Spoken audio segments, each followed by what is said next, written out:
Hi, my name is Andy Roszak. I'm the Executive Director of the Institute for Childhood Preparedness and the author of the Preparing for the Unexpected series. I'm so glad that you're joining me today to learn a little bit more about how we can be better prepared. You know, preparedness really is an investment. I know there's a lot of regulations and requirements to do preparedness on a monthly basis for many of us with fire drills.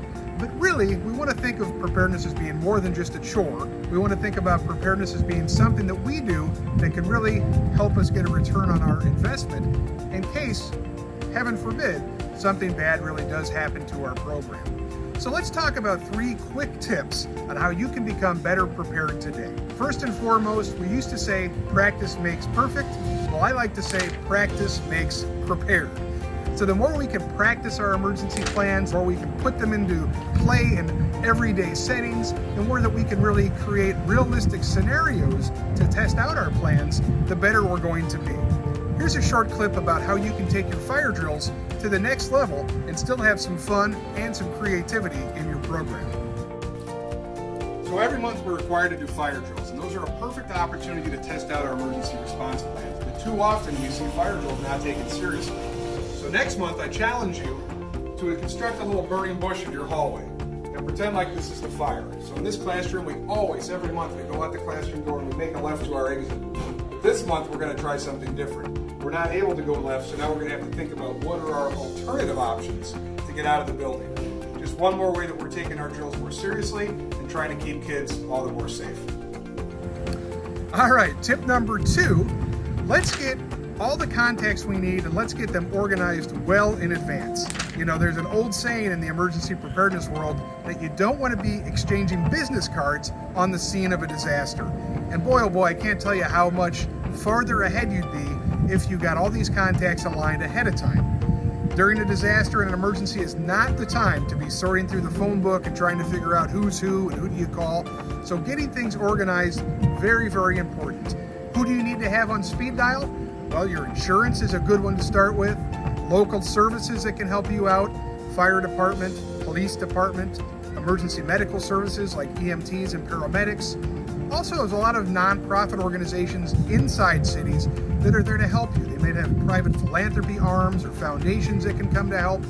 Or it may be something simple like the library down the street that you could use as one of your evacuation sites in case you had to temporarily relocate.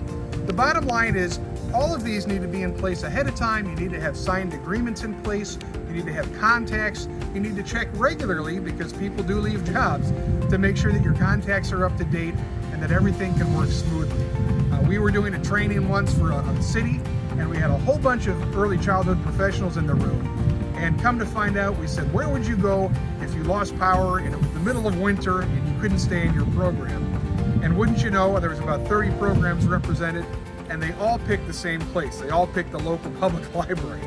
And there happened to be a representative of the library there on site that day, and she had no idea that all these programs were planning to come to her as an evacuation site.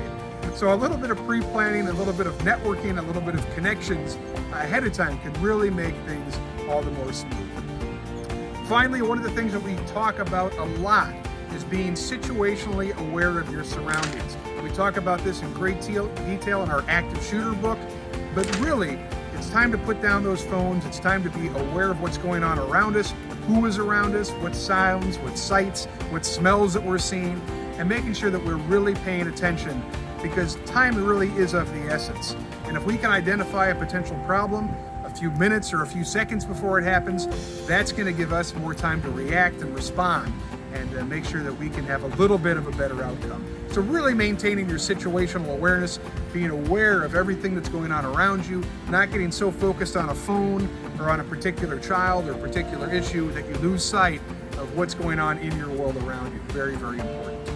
I hope you like these 3 tips. I would encourage you to reach out to the Institute for Childhood Preparedness. We have a whole wealth of resources on our website.